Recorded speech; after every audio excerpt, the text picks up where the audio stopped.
Hello children, welcome to our classroom. I am Arpana Chettri from Upper Siari Junior High School, and today I am here to teach you Science for Class 6, and my topic is Fibre to Fabric. Now, when I say fibre to fabric, these two words, I know it is new to you, so let me explain these two words in a very simple way by asking a very simple question. Now, when we go around in MG Marg or even in Lal Bazaar or any other shopping stores around Gangtok, we get fascinated by the beautiful multicolored clothes that we see hanging around in these stores in anywhere. And even at home, when you observe around yourself, you will see that the curtains, the bed covers, the bed sheet, cushion covers, carpets, every piece of cloth which you see at home. Have you ever thought where this piece of clothes have come from? Well, students, let me tell you, they have come from the raw material which is called fiber. So fiber makes the fabric, and fiber is the basis on which fabric is made. So what is fiber? Actually, when we have to define fiber, it is the hairy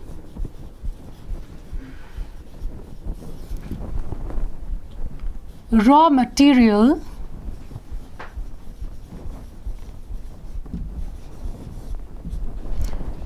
that is used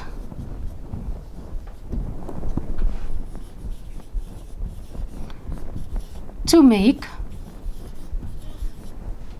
fabric. Now, by this definition, you've understood the meaning of fiber and fabric. Fiber is the hairy raw material which जसलाई हामीले नेपालीबाट रेसा पनि भन्न सक्छौं. So that particular fiber goes on making the cloth we wear or clothes we see hanging around us, and that is the fabric. So fibers can be man-made or natural substances. These are hairy kind of substances which makes the fabrics. So if you see fibers here, they are generally longer in length than its width. So this fiber goes on making the fabrics that we see. Children, in this chapter, there are various terms and terminologies used. And what I will be doing is I will try to familiarize you with those terms and terminologies by which the understanding of the chapter becomes easy. So before moving into those terms and terminologies, let me classify the fibers. Now, fibers can broadly be classified into two groups. Number one, synthetic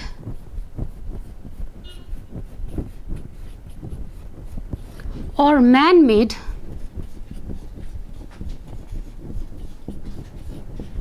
fibers,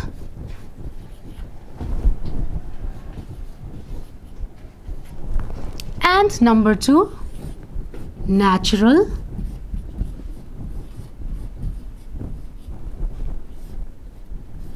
fibers.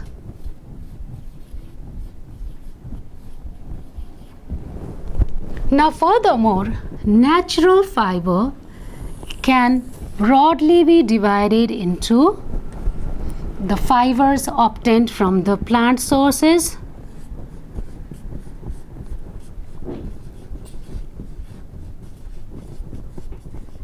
and the fibers obtained from the animal sources.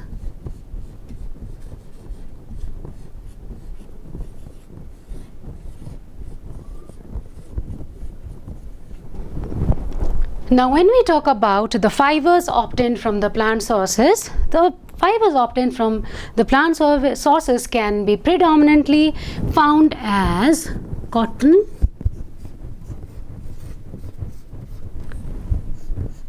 jute,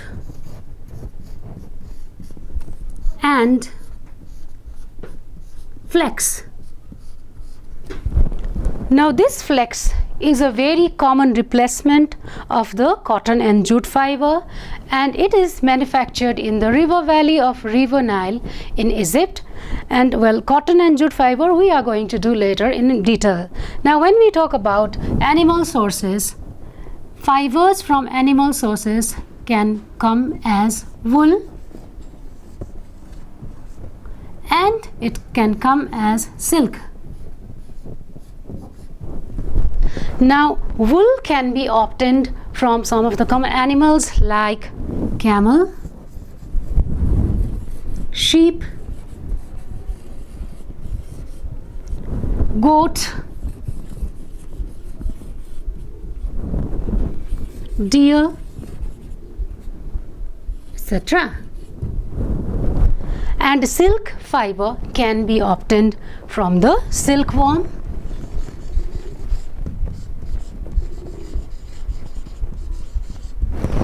which wove a cocoon around it, and that cocoon gives us the syringe of silk fiber, which can be woven into different kinds of clothes for making of silk fabric. Now, I was also talking about the deer here. Now, this is a very special kind of deer which is found in the Kashmir Valley. Its name is Satush. Now, it gives us one of the finest quality of wool, and that is called Satush wool. And one important thing I have to tell you about this Satush fiber is for obtaining this fiber, this particular animal deer was killed frequently. So nowadays India government has put a ban on the manufacturing of this Satush wool. So we've left out synthetic fibers here. Let us talk about synthetic fiber. And synthetic fibers can be found as rayon, B, nylon, and C, polyester.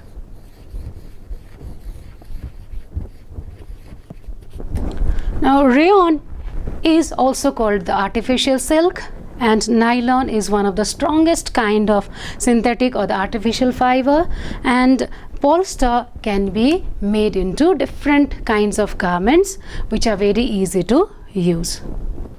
So children, we were talking about differentiating between the synthetic or the artificial or the man-made fiber and the natural fiber. So how can we differentiate? We can differentiate it through a small activity which you can carry it at home, and it's very easy to carry out this activity. So you should, carrying out this activity, you should be careful with it, because we are going to burn the fiber and we are going to learn which one is the synthetic fiber and which one is the man-made, natural fiber. So here in my right hand I have a piece of cloth. We don't know if it is a synthetic or if it is a natural fiber, and here in my another hand I have another piece of cloth, and we will now try to conduct the experiment. We will just try to burn this piece of clothes. I've taken out a very small piece from this bigger piece, and also from this here. So you should be careful about burning this fiber at home. Don't make your parents angry by burning any piece of clothes that you see. But yes, a small experiment is always welcome, so you can conduct it at home too. So now I am trying to burn this small fabric which I have in my hand, and let us see what is happening. You see this piece of fabric is getting crumbled up, and it is rolling into a ball, and its volume is turning into a small ball. It even sticks to the plate here in this way. Now similarly, when I burn the other piece of cloth here in the other plate,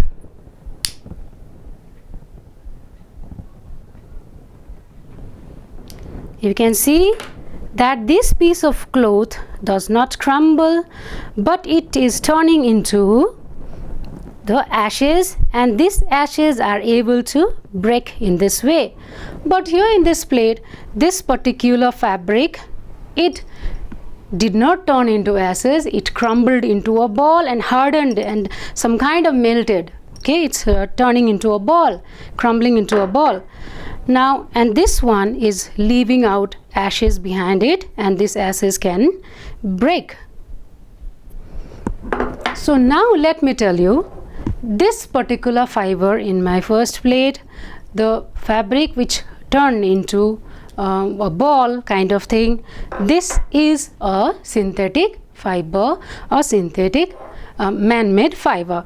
Now in the other plate, the fiber which turned into ashes and it is breaking down. So this fiber is the natural fiber. So this is a very easy activity which you can carry it at home as well, and that's how we differentiate between the natural and the man-made fiber.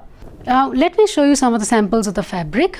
This is the cotton fabric obtained from the cotton fiber, jute fabric obtained from the jute fiber, woolen fabric obtained from wool, and silk fabric obtained from silk fiber. Well children, now we'll move on to some of the plant fibers in today's chapter. And I already told you about the plant fibers in today's chapter, that is the cotton and the jute fiber. So we will be talking about cotton and jute fiber in a little more detail. First is cotton fiber.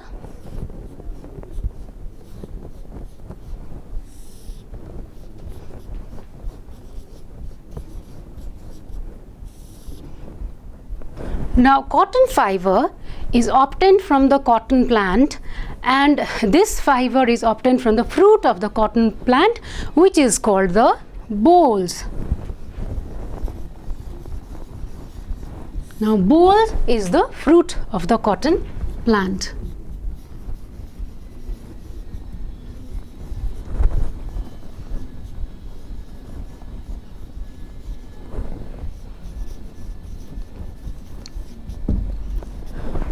Now when this fruit or the bolls of the cotton plant matures, the cotton fiber along with the cotton seed it opens up and it bursts open the fiber along with the seed.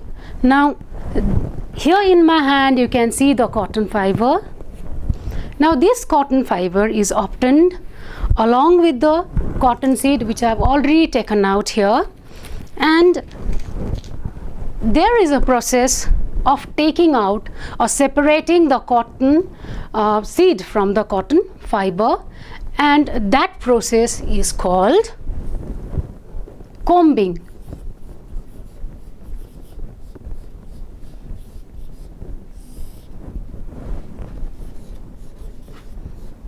The process of separating the cotton seed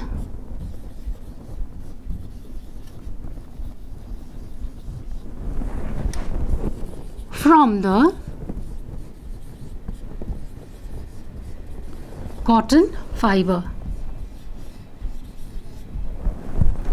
This process is also known as ginning.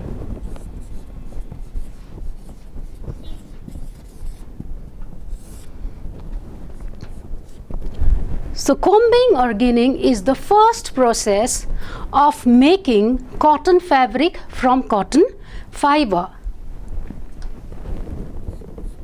Let me go furthermore that when we hold the cotton fiber in our hands, and I am just trying to spread it out in this way. Now you can see there are filamentous kind of thing which is coming out from the cotton fiber. So these filaments are called lints, and this lints has to be pressed before it is transported to the factories and the industries for the further process of making cotton fabric. Now when I have to press this cotton, because it's little bulky, and when I have to press this cotton, now this process is called the baling of the cotton baling. And what is the requirement of cotton baling? Let me tell you, is cotton baling is required as because this cotton from the cotton field has to be transported to the industries and factories for the making of the cotton fabric. So that is why the process of baling is very important. This is the cotton plant. So we can see the cotton has already burst open from the cotton bolls. Now let us talk about the jute fiber next.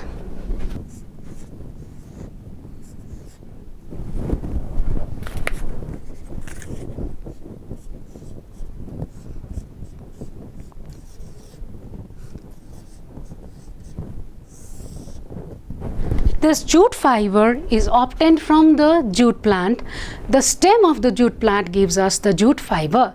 Now, when is the correct stage of harvesting this jute plant is when the jute plant reaches the flowering stage. So that is the correct stage of obtaining the jute fiber from the jute plant.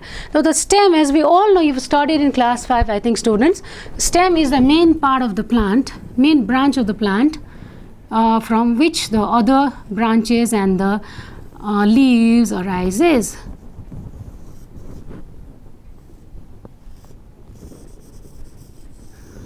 So this stem I am talking about, the main branch. The stem of the jute plant, when it matures, at that time it is harvested and it is immersed in water for few days. Now after it starts rotting, that is the time when the jute fiber is taken out, and then it is transported to the jute factories. This was the plantation of the jute fiber, and you can see some of the people here, they are extracting the jute stem, they are cutting down the stem for transportation process. Children, I am going to show you about the the areas in which the jute cultivation and the cotton cultivation is distributed in our country, India. Now, this is the map of India, where we can see the cultivation of the cotton and the jute plant is distributed.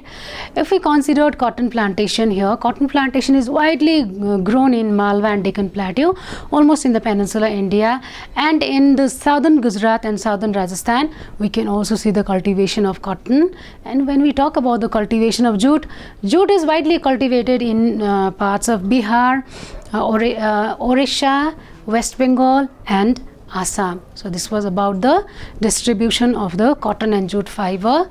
These are the plant fibers that we are talking about in our chapter. So let's talk about the uses of cotton fiber now. Cotton fibers are widely used in our locality for lighting purposes, that is for making of chimneys and diyas. The wick which is used is made out of cotton fiber, and not only that, cotton fibers are widely used in making quilts, cushion covers, cushions, mattresses, etc. And jute fiber has also has its wide uses. It can be used to make bags, jute floor mats, jute carpets and many other items which we can find everywhere around us. So that was obtaining of the fiber from the plant sources, and so once the fiber is obtained, now it has to be converted into yarn, and this yarn is subsequently converted into the making of fabric. Now in this process of fabric construction, you will see that fiber from the field, it is already brought into the industries, and then there is this process of making of yarn starts. Now I mentioned here the word yarn. What is yarn? Yarn is nothing but the thread अथवा धागो जुन चाहिँ हामीले घरमा use गर्छ लुगा सिलाउनको लागि, यस्तो किसिमको धागोलाई हामीले yarn भनेर भन्छ. त्यो चाहिँ फाइबरबाट बनिन्छ. So there is a process of making yarn from fiber which is called spinning. So हाम्रो लुगा बनाउनुमा नेक्स्ट प्रोसेस चाहिँ छ स्पिनिङ, अथवा फ्याब्रिक मेकिङमा next process is spinning.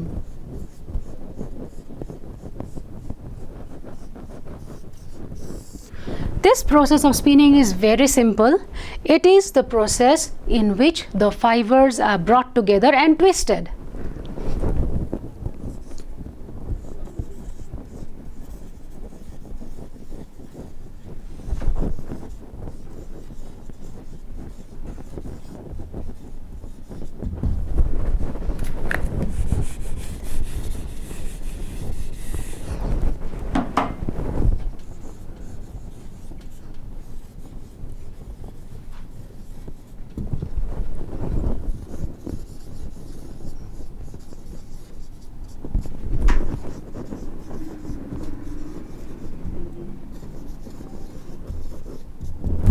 So this process of bringing the fiber together and twisting it is called spinning.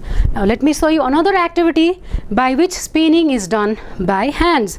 Now let me show you. I am holding some pieces of cotton fiber in my left hand, and with my right hand I am holding a pinch of this same cotton fiber between the thumbs and my forefinger. Now what I am doing is I am trying to pull this, and I am trying to twist it. As I pull it, I twist it in this way. So here what I am doing is I am spinning the cotton fiber into cotton yarn. So this process of spinning the cotton fiber to cotton yarn is very easy. हामीले घरमा पनि देखिरहेको आमाहरूले, हजुरआमाहरूले अथवा आम्लाहरूले चाहिँ यो काम उहाँहरूले गरिरहेको हुनुहुन्छ. And this is how the process of spinning is carried out, and this is how the fiber is converted into yarn. So यसरी yarn बनाइन्छ. So this was in a very small scale, just an experiment for you all. Now in a larger scale, earlier this spinning process was carried out by a handhold device which is called takli, and I'm going to show you about that takli. So in the picture you can see this is the takli, or the handhold device, which is used for the spinning of the fiber to make yarn. And this was earlier used to make yarn from the fiber. Now that was in a large scale. Later on, that particular takli was replaced by another device which is called charkha. Charkha, as we all know, when we see the picture of the charkha, this is the icon or the logo of our father of nation, Mahatma Gandhi, and it played a very vital role during the freedom movement. During that time when India was struggling for the freedom, this charkha was very handy. People were asked to use handmade goods and handmade textiles, and they were asked to boycott the foreign goods, and at that time this charkha played a very important role. The people started making yarn out of this charkha, and they started making clothes which they could easily do it in their home and using the materials which was available here in India. So that was the history part about the charkha. So now we are done with the making of yarn by the process of spinning. That was the third process in the making of fabric from fiber. Now fiber to yarn is done, and from yarn it goes and turn in making of fabric. So there are various processes, various methods by which yarn is converted into fabric. And here we will mainly talk about the two processes, that is weaving and knitting. Now when we talk about weaving, there are two series of yarn which are interlocked in a horizontal and vertical manner, and that is how the weaving is done.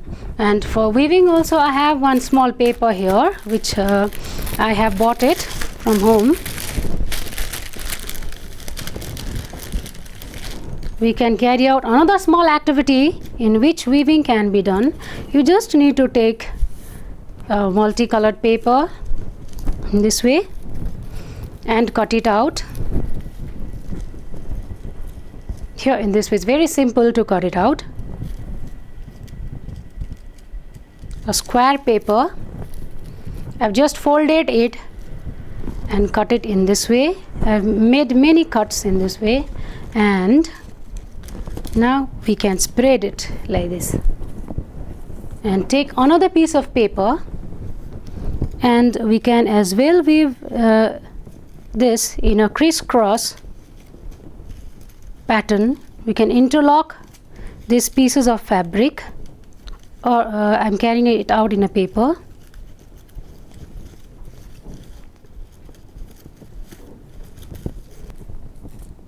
We can as well weave a cloth. So in this weaving what we did is we arranged two series of yarn, that is in a vertical and a horizontal cross section, and the weaving process is done. Next, what we will be talking about is this weaving is very common to our place. In our place, we can see people making carpets by this process in a loom. It can be done by hand as well as by machine. The process of weaving is shown here in the picture. A person is carrying out the process of weaving, which is the process of arranging two sets of yarn in a horizontal and vertical manner. That is how weaving is done. Now let us talk about the process of knitting.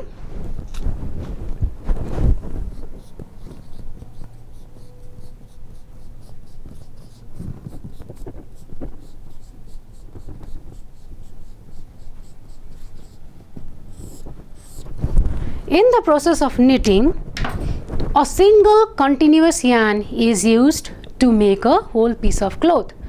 Now in this process we saw that only single yarn is made use, and whenever we try to pull out any end of this clothes, the whole clothes gets unraveled. And this type of process, this knitting process can be seen in some of the woolen clothes like sweaters, like mufflers, pullover, socks, or any other woolen clothes. And this process of knitting can also be done by hand as well as by machine, which is very common to our place. Now what is the basic difference between this process of knitting and weaving is, in the process of weaving we used two series of yarn, and this was arranged in a vertical and horizontal cross section, and whereas in a process of knitting we used a single yarn which goes continuously to make a piece of cloth. So that is the basic difference between the two. Now let us talk about the history part of the clothes making. So while talking about the history part of the cloth making, we all know early people, early man, they did not know about the process of spinning, weaving and knitting. So what they did was they put on the clothes which is made from the bark of the trees or animal skin, or even they put on the leaves of the trees and covered their body in that way. And later on, as they started settling down in one place and growing crops, at that time they realized that clothes can be made and clothes can be manufactured. So that was the time they started making the clothes, and they started spinning the clothes and made long clothes and long garments which they try to drape it around unstitched. And during that time unstitched clothes was very commonly used by all of these people.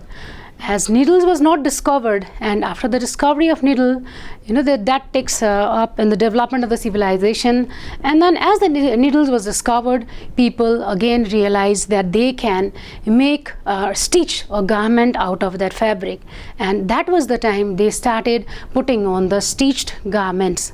Now however, in some parts of India and in some other countries, unstitched garments are also in use. And for example, I have some pictures of the saris, dhotis and lungis, which we can commonly find in any part of India, any other part of the world. So that was the history part of the clothes making, and that was all about the fabric construction that we were talking about in this chapter. Now we are done with the chapter, but let us quickly recapitulate whatever we have done today. In the beginning we were talking about the fiber and fabric. Fiber is the basis of fabric, and this fiber was classified into two types, that was natural fiber, and the other type was synthetic or the man-made fiber. Furthermore, natural fiber was subdivided into the fiber obtained from the plant sources and fiber obtained from the animal sources. When we talk about the fibers obtained from the plant sources, there was these three types of fiber. There was cotton, there was jute, and the third one was flax. And when we talk about the animal fiber, animal fiber is subsequently divided into wool and silk. Now I also told you wool yielding animals are rabbit, goat, deer, camel and many more, as we can see in the process of cloth making. Then we talked about the silk fiber, which is made from the cocoon of the silkworm, which gives us the silk fiber, which can be woven into different kinds of clothes. And after that we were mainly dealt with the cotton fiber and the jute fiber. We also talked about the differentiating of natural fiber from the synthetic fiber by just a small process of burning And then after that we talked about the cotton fiber. Cotton is obtained from the bolls of the cotton plant. These bolls are called the fruit, and now the cotton seed along with the cotton fiber is obtained from that plant, and that cotton seed has to be removed from the cotton fiber, and that process of removing or separating the cotton fiber from the cotton seed is called it's called combing, and combing is also called ginning. Now furthermore, the bulk of cotton has to be reduced to be transported to the factories, and that process I told you was ginning. And after that we talked about the jute fiber. Jute fiber is obtained from the jute plant, and the stem of the jute plant gives out the jute fiber. Then we talked about the distribution of the two fibers, that is the cotton and jute fibers in different parts of India. And then we talked about the process of converting yarn into fabric, and the process of converting yarn into fabric was mainly we dealt with two processes, that was weaving and knitting. In weaving we saw two series of yarn.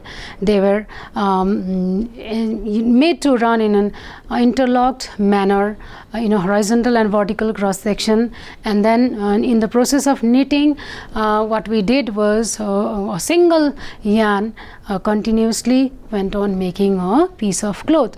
So that was the all about the fabric construction or making of clothes, children, and I hope you will explore this chapter even more after this class, and I hope you will give your hands on some of the activities that we carried out in today's class, that is the process of spinning, weaving and knitting, which would be very interesting for you all at home to do. So all the best. Thank you.